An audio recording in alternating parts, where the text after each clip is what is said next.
la campaña liderada por Estados Unidos de aislar a Rusia y China se queda corta. Solo la mitad de los miembros del G20 se ha unido a las sanciones contra Moscú por su operativo militar en Ucrania.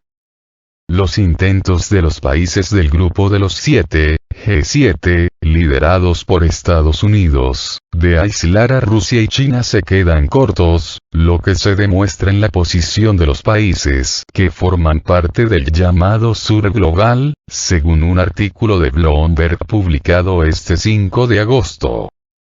En particular, la agencia señala que solo la mitad de los países del Grupo de los 20, G20, se ha unido a las sanciones contra Moscú por su operativo militar en Ucrania. Esto pese a que altos funcionarios de las naciones del G7 trataban de convencer al resto del mundo de la necesidad de reforzar la presión sobre Rusia. Les ha sorprendido la falta de adhesión de los estados del G20, incluso si esos países no se empeñan en ayudar a Moscú a eludir las sanciones, apunta el medio. Refiriéndose concretamente a la política exterior de Washington, desde Bloomberg acentúan que la situación actual es una realidad incómoda a la que el secretario de Estado, Antony Blinken, se enfrenta durante su gira por el sudeste asiático y África.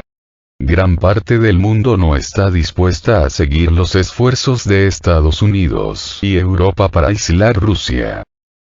Tal postura complica, por ejemplo, las iniciativas del G7 de imponer un tope a los precios del petróleo ruso, mientras que envalentona al presidente ruso, Vladimir Putin, y su homólogo chino, Xi Jinping, en sus respectivos programas globales. China, la India, Sudáfrica y otros países que optan por dialogar con Moscú. En vez de sancionar a Rusia, China está incrementando las importaciones de gas y petróleo rusos.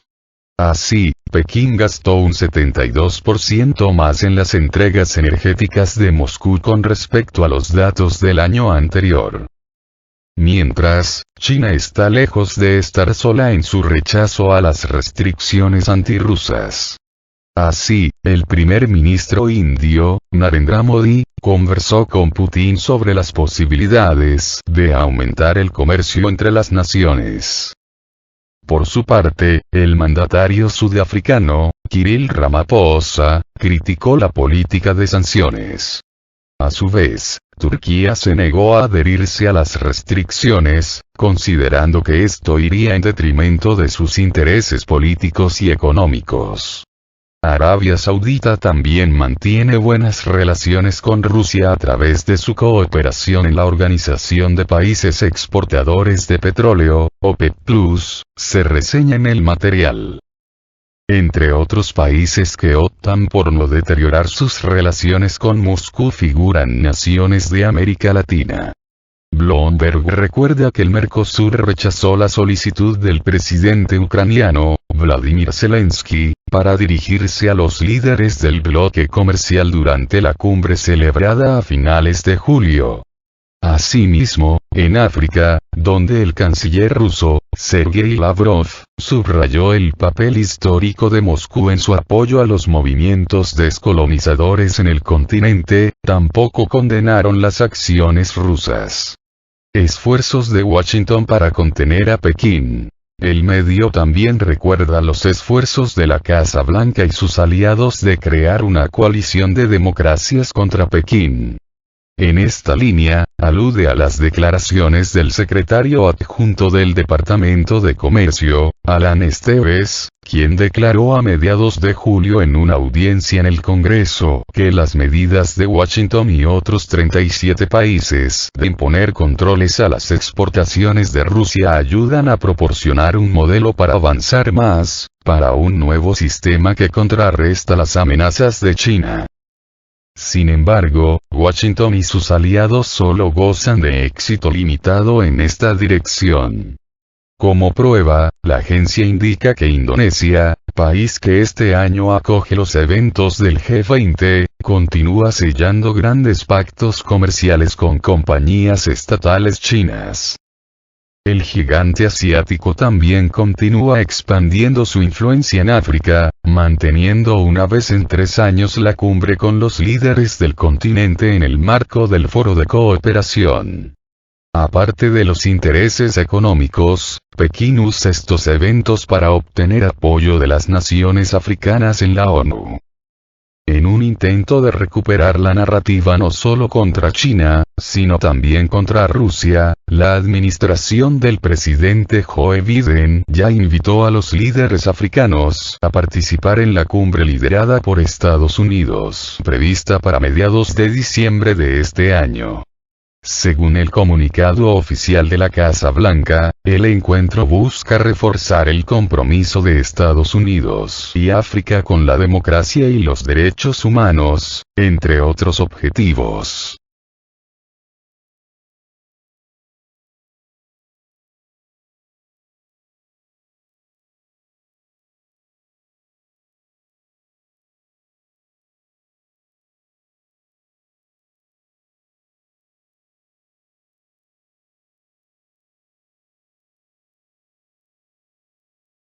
El fin de la globalización. Lo que se rompe con la visita de Pelosi a Taiwán y la arriesgada apuesta defensiva de Estados Unidos contra China. Pekín se encuentra en una encrucijada. No debe alterar la estabilidad comercial, pero ello tampoco puede ser tan permisivo con Washington, porque su próximo paso puede ser aún más atrevido.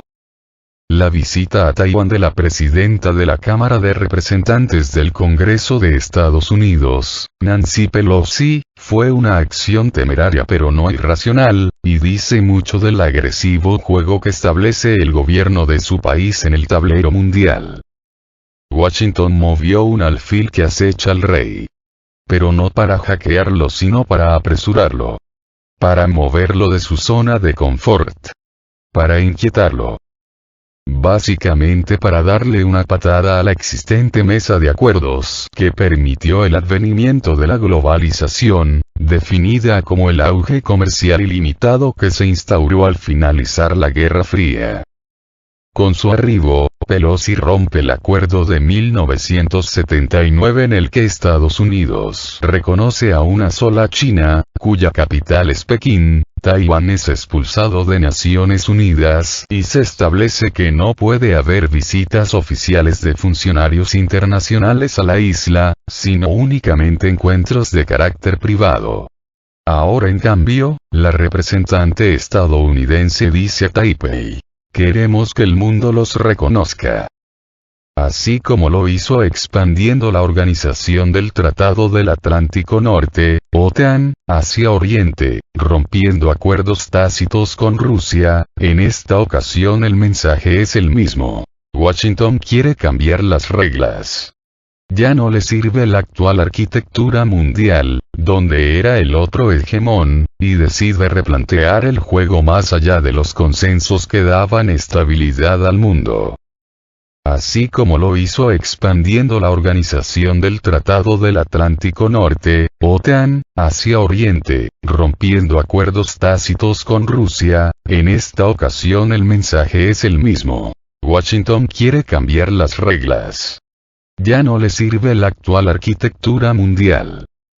Lo que muy probablemente ha culminado con este viaje y con el conflicto ucraniano es justamente la globalización, tal como la conocimos desde los 90, y que tanta prosperidad y sensación de triunfo había causado en los Estados Unidos. Cuando el secretario general de la ONU, Antonio Guterres, a escasas horas de la llegada de la presidente de la Cámara de Diputados a Taipei, dijo que el mundo estaba a un solo malentendido o error de cálculo de la aniquilación nuclear, hacía referencia a esta arrojada acción vanguardista, casi kamikaze, que ha embravecido a un país con pretensiones de ser la principal potencia comercial del mundo.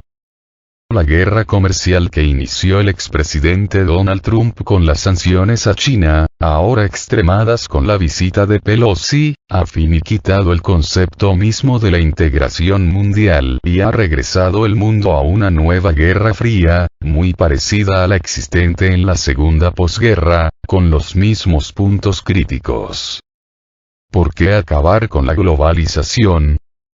Si el proceso de mundialización parecía inexpugnable y apenas amenazado por grupos terroristas, islámicos y algún extremista estilo Corea del Norte, resulta que ahora es el propio actor que diseñó la globalización el que ha preferido trancar el juego y forzar a que se barajen nuevamente las piezas, cueste lo que cueste, en el escenario económico mundial.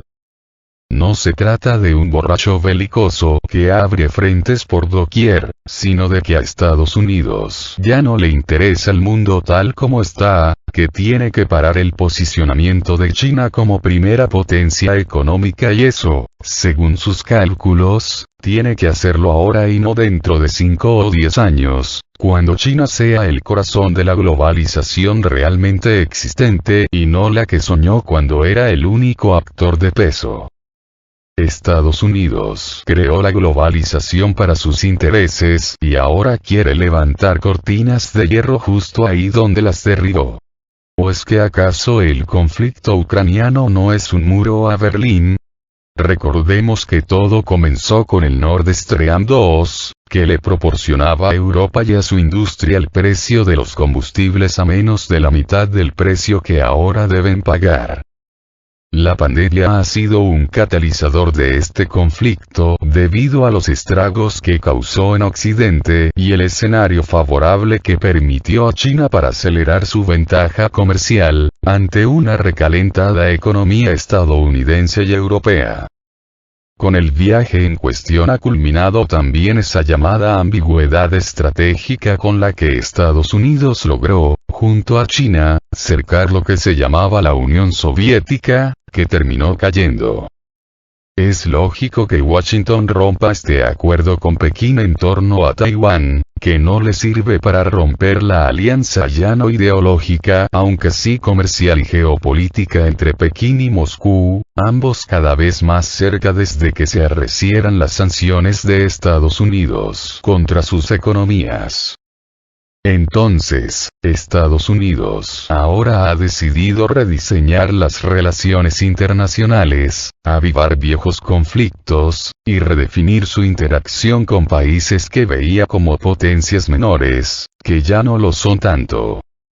En definitiva, Washington patea la mesa geopolítica, no a pesar de las dificultades financieras o comerciales que esto trae, sino justamente a partir de ellas mismas, porque la estabilidad comercial favorece a China, que mantiene un sprint de crecimiento que Estados Unidos no puede frenar desde la estabilidad y la sana competencia comercial que, bien o mal, ha venido imperando desde comienzos de los 90. Este es sin duda un raro fin de las ideologías. Por un lado, no hay lucha entre sistemas o modelos económicos contrarios, sino entre distintas formas de capitalismo. Pero en paralelo también se van desempolvando los retratos de Chiang Kai-shek y Mao Zedong, lo que recuerda el viejo choque ideológico como si su desenlace definitivo no hubiera tenido lugar. Estados Unidos quiere volver, y vaya que en cierta forma lo está logrando, al esplendor de la Guerra Fría en la que había cortinas de hierro, dos Chinas y la OTAN acechaba a Rusia. Una jugada defensiva-ofensiva. Al corto plazo la jugada de Pelosi parece muy ofensiva y riesgosa por la crisis mundial que se ha acelerado desde la llegada del presidente de Estados Unidos, Joe Biden, a la Casa Blanca. Pero, a largo plazo, puede ser vista más bien como defensiva porque su objetivo es bloquear el juego de China ante su acelerado crecimiento, que podría sobrepasar en pocos años a la economía estadounidense. La apuesta de Estados Unidos es frenar ese avance antes de que tenga efecto el aumento considerable en presupuesto militar de China, que se disparó como respuesta al conflicto ucraniano. Este es sin duda un raro fin de las ideologías. Por un lado, no hay lucha entre sistemas o modelos económicos contrarios, sino entre distintas formas de capitalismo. El teatro de operaciones que emerge a partir de la visita de Pelosi es fundamentalmente marítimo. China es un país que puede ser cercado por sus costas, debido a que está rodeada por islas, que son enemigas o potenciales enemigas. Además, su comercio depende mucho del estrecho de Malaca, paso comercial más transitado del mundo. La reciente alianza estratégica militar entre Australia, Reino Unido y Estados Unidos, AUKUS, establecida el año pasado, ya había marcado una nueva cancha, incorporando al primero como país activo en la contienda actual que, con la anunciada fabricación de una flota de submarinos de propulsión nuclear, puede intervenir en el nuevo teatro de operaciones que se expande a todo el Indo-Pacífico y especialmente en torno a las rutas comerciales chinas. Ahora, comenzaremos a ver la postura de los países que hacen parte de la Ruta de la Seda 2.0, diseñada por Pekín, y la reacción de Europa, que cada vez funge como aliada automática de Estados Unidos, pero cuya crisis económica no aguanta más conflictos comerciales. Pelosi, a la Casa de Votos. Al evento debe darse también una lectura relacionada con los intereses internos, político-electorales, que ha sabido explotar bien Pelosi con su arribo a Taipei. Pensamos, sobre todo, en las elecciones de medio término. Erigirse como la vanguardia anti-China roba votos al expresidente Donald Trump, en campaña, y a los republicanos, que han lucido divididos a la hora de calificar el viaje. Pelosi toma la iniciativa política y le da a los demócratas un oxígeno nacionalista, que posiblemente le permita cosechar votos en noviembre. La estrategia de China. A China no le interesa un conflicto en sus fronteras. Tampoco le conviene intensificar la guerra comercial con Estados Unidos, ni mucho menos atizar ahora un conflicto con Taiwán. Como se dice en el dominó, quien va ganando la partida, no tranca el juego. Pero China va a tener que actuar, y como no se puede permitir una guerra en sus mares y estrechos, va a tener que presionar financieramente a Taiwán.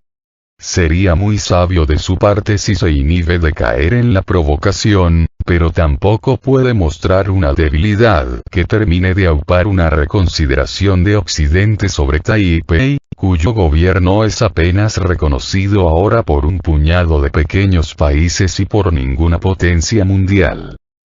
Pekín se encuentra en una encrucijada, no debe alterar la estabilidad comercial que le da tantos dividendos, pero ello tampoco puede llevarlo a ser permisivo con la intención de Estados Unidos de cambiar el estatus actual de Taiwán, porque su próximo paso puede ser aún más atrevido.